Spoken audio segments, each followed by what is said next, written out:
اعوذ باللہ من الشیطان الرجیم بسم اللہ الرحمن الرحیم۔ سورۃ الغاشیہ مکیہ۔ سورۃ الغاشیہ جس کے معنی ہیں ڈھانپ لینے والی، مکی صورت ہے۔ اس میں کل 26 آیات ہیں۔ سورت کا مرکزی مضمون قیامت کی ہولناکی اور حساب کا ذکر ہے اور عمل کرنے والوں کی جزا کا بیان ہے۔ جب قیامت قائم ہوگی تو اس وقت چہروں کی، انسانوں کی کیا کیفیت ہوگی وہ انسان کے چہرے سے ظاہر ہوگی۔ حل اتاک حدیث الغاشیہ، حل اتاک کیا پہنچی ہے آپ کے پاس، حدیث الغاشیہ ڈھانپ لینے والی کی خبر۔ کیا آپ کے پاس اس دن کی خبر پہنچی ہے؟ وہ ڈھانپ لینے والی کیا ہے، اس دن کے بارے میں آپ کو اطلاع ہے؟ یہاں پر بیسکلی سوال کے ذریعے اطلاع دی گئی ہے، سوال کے ذریعے متوجہ کیا گیا ہے۔ قرآن کریم میں قیامت کے بہت سارے نام ہیں، لیکن یہاں پر قیامت کو ڈھانپنے سے تشبیہ دی گئی ہے کہ وہ ڈھانپ لے گی، یعنی پوری زندگی کا جو بھی انسان کا عمل ہوگا اس کو قیامت لپیٹ لے گی، یا پوری زندگی اس دن ختم ہو جائے گی اور واپس جانے کا، پیچھے جانے کا کوئی راستہ نہیں ہوگا۔ یہ قیامت کا نام ہے اس لیے کہ وہ سب پر آئے گی، سب کو گھیرے ہوئے ہوگی اور ہر ایک کو ڈھانپ لے گی۔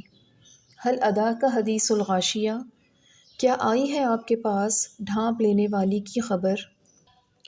وجوہ یومئذ خاشعہ، کئی چہرے، یومئذ اس دن، خاشعۃ ذلیل ہوں گے، جھکے ہوئے ہوں گے، پست ہوں گے، سیاہ ہوں گے۔ ایسا کیوں؟ چہروں پر تاریکی اور مایوسی، ایک خوف، چہرہ اتر جانا، کیونکہ ہر شخص کو اپنے کیے کا بہت خوبی اندازہ ہوگا، اپنے اعمال کے بارے میں ہر شخص بہت اچھی طرح جانتا ہوگا، اور یہ مایوسی، یہ خوف، یہ تاریکی اس بات کی دلیل ہے کہ اسے پتہ ہوگا کہ اب نجات کا کوئی راستہ نہیں، اسے پتہ ہوگا کہ اب مجھے اگلی زندگی نہیں ملے گی، اب مجھے کوئی مہلت نہیں ملے گی۔ یہ مایوسی اس وجہ سے بھی ہوگی۔ وجوہ یومئذ خاشعہ، اس دن کئی چہرے ذلیل ہوں گے۔ ذلت انہی چہروں کا مقدر ہوگی جنہوں نے اللہ کے احکام کو نافذ نہیں کیا ہوگا، جنہوں نے اللہ کی نافرمانیاں کی ہوں گی، یا جنہوں نے احکام الہی کو پس پشت ڈالا ہوگا، کیونکہ اللہ کا وعدہ ہے کہ جو اللہ کے دین کو سربلند کرتا ہے اللہ تعالیٰ اس کو سربلند کرتا ہے، اور جو دین کو پست کرتا ہے اللہ تعالیٰ اس کو پست کرتا ہے۔ اور پھر اگلی ہی آیت میں اللہ تعالیٰ نے چہروں کے ذلیل ہونے کی وجہ بھی بتائی، عاملۃ ناصبہ۔ ایسا نہیں ہے کہ ان لوگوں نے محنت نہیں کی ہوگی، ایسا بھی نہیں ہے کہ ان لوگوں نے عبادتیں نہیں کی ہوں گی، بلکہ کیا محنت کرنے والے تھے، ناصبہ تھک جانے والے تھے، محنتیں کر کے، عبادتیں کر کے، ریاضتیں کر کے، عمل کر کے، لوگوں کو خوش کر کر کے پوری زندگی گزار چکے تھے، بہت محنت کی تھی، لیکن آج اس محنت کا صلہ کیا ہے؟ ذلت اور مایوسی کی شکل میں ہے۔ اس کی وجہ کیا ہے کہ وہ محنت قابل قبول نہیں، وہ محنت اللہ اور اس کے رسول کے احکامات کے خلاف کی تھی۔ یہاں پر ہمیں سمجھنا ہے کہ کوئی کتنا ہی نیک عمل ہو، لیکن بنیادی چیز یہ ہے کہ وہ نیک عمل آیا اللہ کے رسول سے ثابت ہے، کتنی ہی عبادت ہے لیکن کیا وہ رسول اللہ کے طریقے کے مطابق ہے؟ کتنا ہی ایمان ہے، کیا اس میں شرک کی ملاوٹ تو نہیں؟ تو بنیادی چیز انسان کا عقیدہ ہے، وہ ہر کام اللہ کو راضی کرنے کے لیے، اللہ کو خوش کرنے کے لیے، اس کی رضامندی کے لیے کرے گا تو وہ کام اللہ کے ہاں قابل قبول ہے۔ دوسری بات کہ وہ کام وہ ہو جو اللہ کے نبی سے ثابت ہے۔ مثال کے طور پہ دنیا چھوڑ دینا اور صرف اللہ کو راضی کرنے کے لیے دنیا چھوڑ دینا، جنگلوں میں نکل جانا، بیابانوں میں نکل جانا، کھانا پینا چھوڑ دینا، تنہائی اختیار کر لینا، بظاہر لوگوں کے لیے یہ عبادت کی ایک شکل ہے، لیکن ایسے بہت سے لوگ ہیں جنہوں نے فطرت کا جب انکار کیا تو وہ سراسر اللہ کی نافرمانی میں لگ گئے۔ تو نبی کریم صلی اللہ علیہ وآلہ وسلم سے کیا ثابت ہے کہ اللہ کے نبی دنیا میں رہتے ہوئے احکامات الہی کے مطابق زندگی گزار رہے تھے، آپ کی عبادتیں بھی تھیں اور آپ کے حقوق العباد بھی تھے، آپ نے شادی بھی کی، آپ نے کھانا پینا بھی کیا، آپ اپنے صحابہ اکرام سے مزاح بھی کرتے تھے، آپ استراحت بھی کرتے تھے، آپ روزہ بھی رکھتے تھے، آپ افطار بھی کرتے تھے، اور آپ سب سے زیادہ اللہ سے ڈرنے والے تھے۔ تو جو بھی عمل کی قبولیت کی شرط ہے وہ یہ کہ اللہ پر ایمان جس میں شرک کی ملاوٹ نہ ہو، اور جو بھی احکام ہے اس کو اللہ کے نبی کے طریقے کے مطابق ادا کیا جانا، یہ قابل قبول ہے۔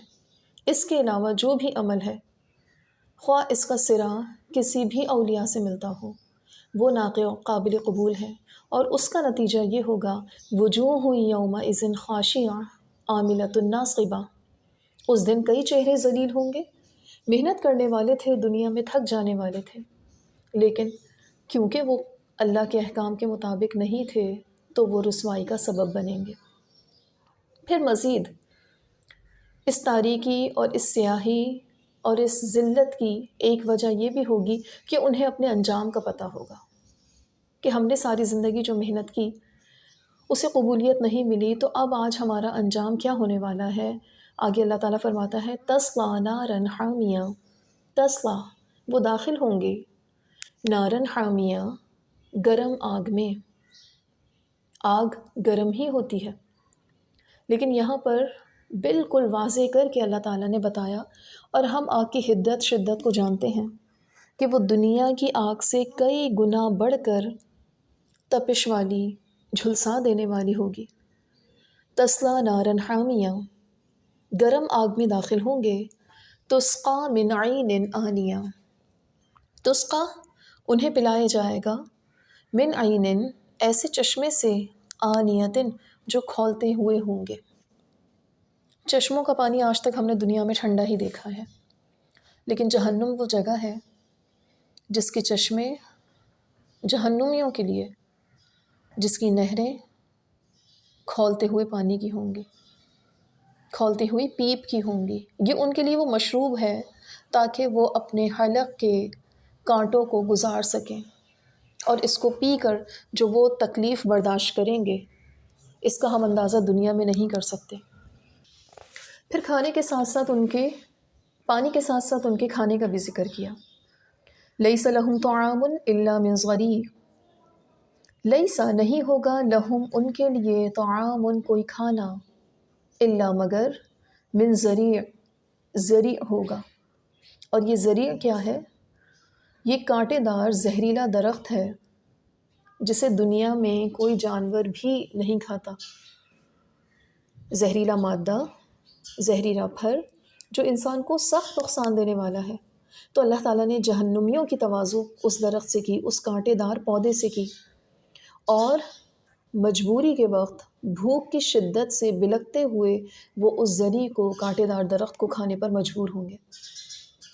اور پھر اللہ تعالیٰ فرما رہے ہیں لا یسمن ولا یغنی من جوع، لا یسمن وہ نہ تو ان کو موٹا کرے گا، ولا یغنی من جوع اور نہ بھوک میں کچھ فائدہ دے گا، یعنی کھانے کے باوجود ان کی بھوک ختم نہیں ہوگی، بھوک سے پھر بھی ویسے ہی بلکتے ہوں گے، انہیں یہ گمان ہوگا کہ شاید یہ کھا کر ہی ہماری بھوک ختم ہو جائے، لیکن جہنم کا ہر عذاب ایک شدت ہے، بھوک ہے تو وہ شدت کی ہوگی، پیاس ہے تو وہ شدت کی ہوگی، اور بظاہر یہ کھولتا ہوا پانی یا بظاہر یہ ضریع نہ تو پیاس بجھا سکے گا اور نہ بھوک مٹا سکے گا، لیکن جہنمی مجبوراً اس کو کھائیں گے۔ لا یسمن ولا یغنی من جوع، جہنم کی اس غذا کا کوئی فائدہ نہیں ہوگا۔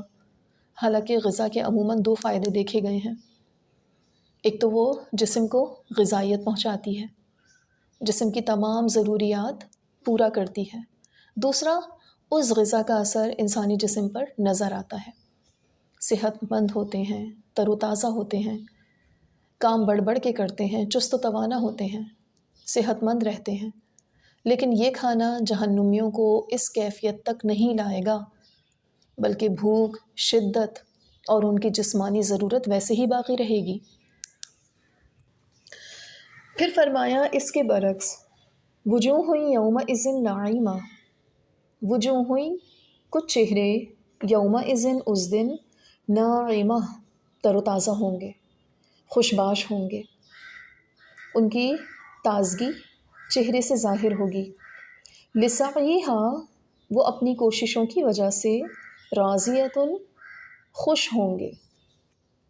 ان کی وہ کوششیں جو انہوں نے دنیا میں ریاضتیں کی تھیں، جو محنتیں کی تھیں، جو عبادتیں کی تھیں، جو اللہ کو راضی کرنے کے لیے کام کیے تھے، وہ ان کے اللہ کے پاس مقبول ہو گئے، قبول ہو گئے۔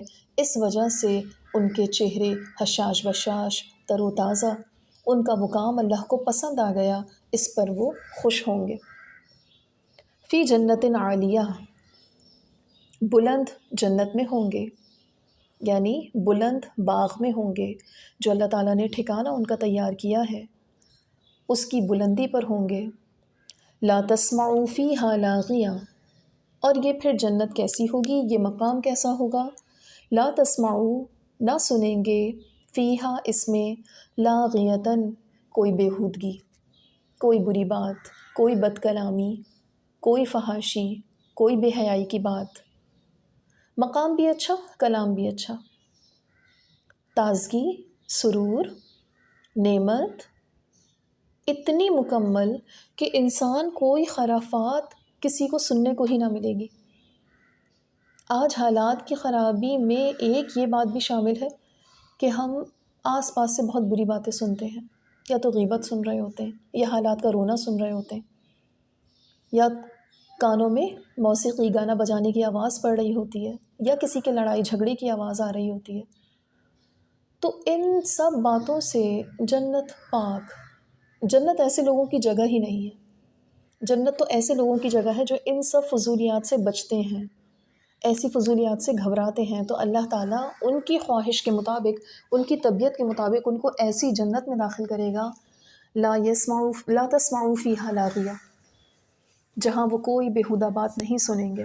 تو ہمیں دنیا میں بھی ایسی باتوں سے بچنا ہے، جہاں ایسی بات ہو رہی ہے وہاں سے اپنی جگہ بدل لینی ہے۔ فیہا عین جاریہ، پھر مزید اس جنت کی کیا خوبی ہے؟ اس میں عین، چشمہ ہے، جاریتن، بہنے والا، جو جنت کی خوبصورتی کو اور بڑھا دے گا۔ چہروں پر جو تازگی ہے، ایک تو وہ اعمال کی بھی تازگی ہے، اور پھر جو جنت میں ان کو اتنی نعمتیں مل رہی ہیں، اس کا اثر بھی ان کے چہرے پر ہے۔ تو اللہ تعالیٰ نے جنت کو سجایا ہی اس لیے کہ جنتیوں کے چہروں پر تر و تازگی برقرار رہے، وہ خوشباش رہیں۔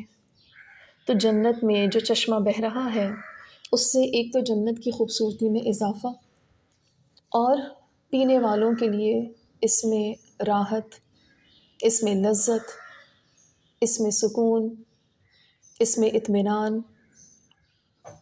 فیہا سرر مرفوعہ، فیہا، اس میں، سرر، تخت ہوں گے، مرفوعہ، اونچے اونچے، یعنی ان کے بستر، ان کے مسند اونچے اونچے ہوں گے، جہاں سے وہ پورا نظارہ کریں گے۔ دور سے بیٹھے ہوئے اونچی مسندوں پر جنتی نظر آئیں گے۔ وَأَكْوَابٌ مَوْضُوعَةٌ، وَأَكْوَابٌ، اور آب خورے، موضوعہ، رکھے ہوئے ہوں گے، یعنی وہ مشروب کے گلاس، وہ ساغر، لائن سے، ترتیب سے خوبصورت سجے ہوئے ہوں گے۔ وَنَمَارِقُ مَصْفُوفَةٌ، وَنَمَارِقُ، اور ان کے گاؤ تکیے، مصفوفہ، قطار میں لگے ہوئے ہوں گے، یعنی ان کے آرام کا بھی مکمل انتظام ہوگا۔ یہ گاؤ تکیے ترتیب سے، نرم، مخملی ہوں گے، سجے ہوئے خوبصورت نقش و نگار سے ہوں گے۔ وَزَرَابِيُّ مَبْثُوثَةٌ، اور زرابی ہوں گے، مبسوسہ، بچھائے ہوئے، زرابی، مخملی قالین، جس پہ خوبصورتی سے نقش و نگار بھی بنائے جاتے ہیں، بیل بوٹے بھی بنائے جاتے ہیں۔ یہ فرش کی خوبصورتی کو مزید بڑھانے کے لیے اور اس کو نرم بنانے کے لیے بچھائے جاتے ہیں۔ عموماً دیکھیے آپ قالین ہیں اور قالین پر زرابی جب بچھا دیے جاتے ہیں تو وہ منظر ہی بہت زیادہ خوبصورت، حسین، اور جب اس پر چلیں تو وہ نہایت مخملی اور نرم محسوس ہوتا ہے۔ تو اللہ تعالیٰ نے جنتیوں کے لیے یہ فرش بچھایا ہے، ان کے لیے مسندیں لگائی ہیں، ان کے لیے آرام کے لیے گاؤ تکیے، اور پھر وہ نظارہ کریں گے تو بہتے چشموں کا تازگی، راحت ان کے چہروں سے جھلکتی ہوگی۔ یہ اس عمل کا بدلہ ہے جو انہوں نے دنیا میں اللہ کے لیے دنیا کو چھوڑا تھا۔ اللہ کے لیے دنیا میں سب کے تانے، سب کی باتیں برداشت کی تھیں، مشقت میں رہتے ہوئے اللہ کو راضی کرنے کے لیے عمل کیا تھا۔ تو اللہ تعالیٰ ایک لمحے میں ہی ان لوگوں کی ساری مشقتیں ختم کر دے گا، ان کی مشقتیں راحت میں بدل جائیں گی۔